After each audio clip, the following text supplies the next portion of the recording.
நூற்றுச் சுவர்க்கம் புகுகின்ற அம்மனாய். திருப்பாவை பாசுரம் 10. இது பள்ளி எழுச்சி பாடல் வரிசையில் 5வது பாடல். இப்போ வழக்கம் போல ஆண்டாள் உறங்கிக் கொண்டிருக்கும் ஒரு தோழியை மற்ற தோழியரோடு சென்று எழுப்புகிறாள். இங்க அவ எழுப்ப போற தோழி கொஞ்சம் செல்வ வளம் மிக்கவள், வசதியாக வாழ்பவள். நூற்றுச் சுவர்க்கம், அதாவது நீ போன ஜென்மத்துல நோன்பு நோற்று இந்த பகவானை பாடி புகழ்ந்ததால் இப்போ உனக்கு ஒரு வசதியான வாழ்க்கை கிடைத்திருக்கிறது.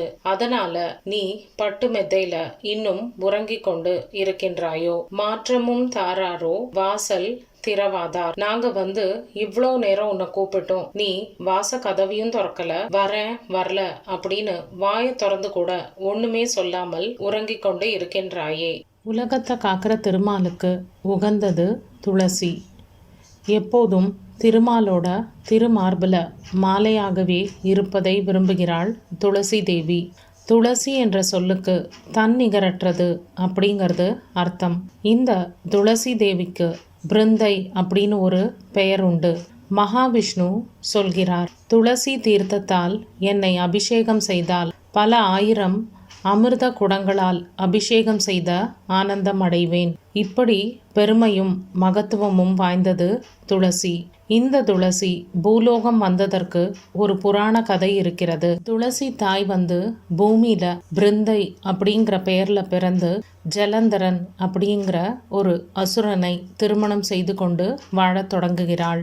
ஜலந்தரன் கடும் தவம் செய்து வரம் பெறுகிறான். அப்போ தேவர்களை எல்லாம் கொடுமைப்படுத்த தொடங்குகிறான். தங்களை எல்லாம் காப்பாற்ற வேண்டும் அப்படின்னு எல்லா தேவர்களும் சிவபெருமானிடம் சென்று முறையிடுகின்றனர். இதை தொடர்ந்து சிவபெருமான் அவனோடு போரிட ஆயத்தமாகிறார். இதை அறிந்த ஜலந்தரன் சிவபெருமானோடு போரிடுவதற்காக கைலாயத்திற்கே புறப்பட்டு வருகிறான். அப்போ அவன் முன் ஒரு அந்தணர் வேஷத்துல சிவன் தோன்றுகிறார். ஜலந்தரன் அவர்கிட்ட சொல்றான், என்னால எதை வேணா செய்ய முடியும், இந்த உலகத்துல என்னால முடியாதது அப்படிங்கிறது எதுவுமே இல்லை, இருமாப்போடு கூறுகிறான். உடனே இந்த அந்தணர் வடிவில் இருந்த சிவபெருமான், அப்போ நீ உன்னோட கால் பெருவிரலால் மண்ணுல ஒரு வட்டத்தை போட்டு அந்த வட்டத்தை பெயர்த்து என்னோட தலை மீது வைக்க வேண்டும். ஜலந்தரன் இது என்ன பெரிய விஷயமா அப்படின்னு சொல்லிட்டு அந்த வட்டத்தை பெயர்க்கும் முயற்சியில அதனை பெயர்த்து தன்னோட தலைக்கு மேல தூக்கி வைத்துக் கொள்கிறான்.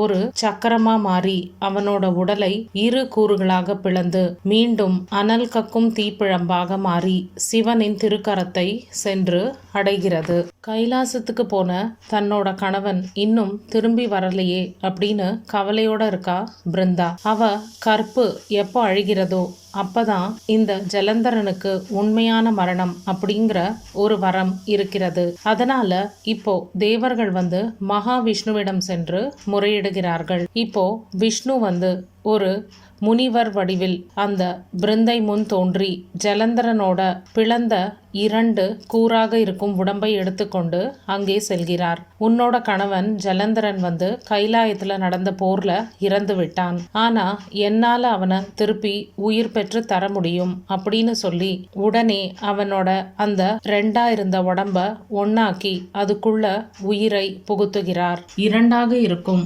ஜலந்தரனோட உடலை ஒன்றாக செய்கிறார் திருமால். அப்போ துளசி மாதா எப்படியாவது இந்த உடலுக்கு உயிர் ஊட்ட வேண்டும் அப்படின்னு வேண்டிக் கொள்கிறாள்.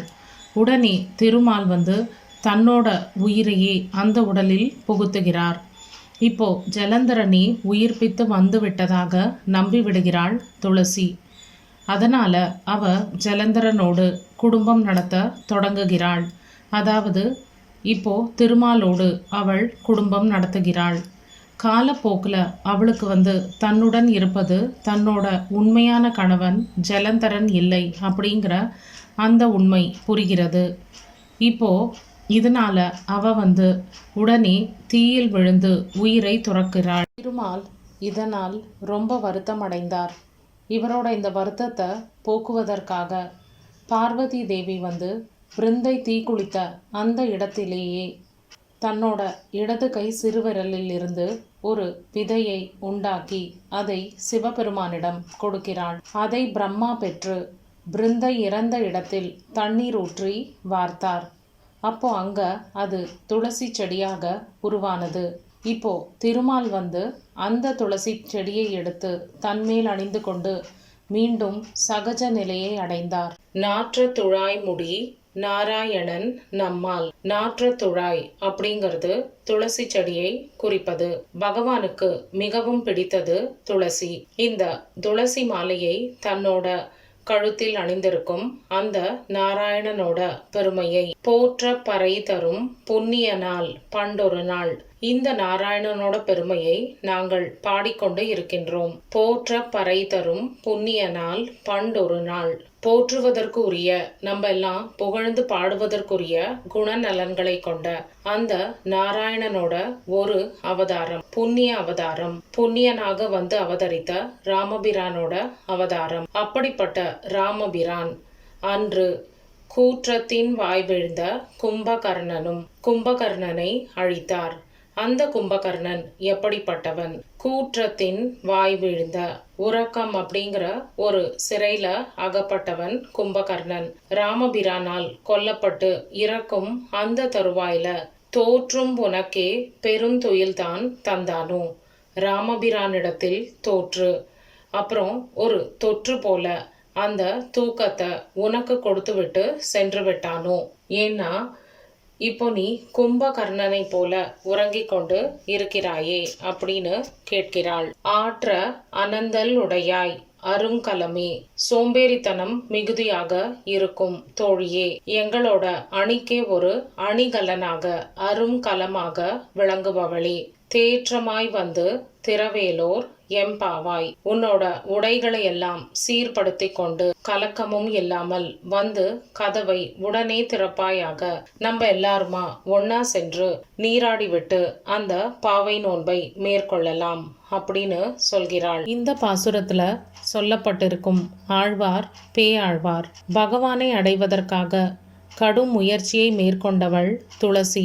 அந்த துளசியை பற்றி இந்த பாசுரத்தில் சொல்லப்பட்டு இருப்பதால் இந்த பாசுரம் பேயாழ்வாரை குறிக்கின்றது. பேயாழ்வார் பகவானுடைய வாள், நந்தகம் அப்படிங்கிற அந்த வாளோட அம்சமாக கருதப்படுகிறார். நூற்று சுவர்க்கம் புகுகின்ற அம்மனாய் மாற்றமும் தாராரோ வாசல் தீரவாதார். நாற்ற துழாய் மூடி நாராயணன் நம்மால் போற்ற பறை தரும் புண்ணிய நாள் பண்டோரு நாள். கூற்றத்தின் வாய் வீழ்ந்த கும்பகர்ணனும் தோற்றுமுனக்கே பெருந்துயில்தான் தந்தானோ. ஆற்ற அனந்தலுடையாய் அரும் கலமே. தேற்றமாய் வந்து இரவேலோரெம் பாவா.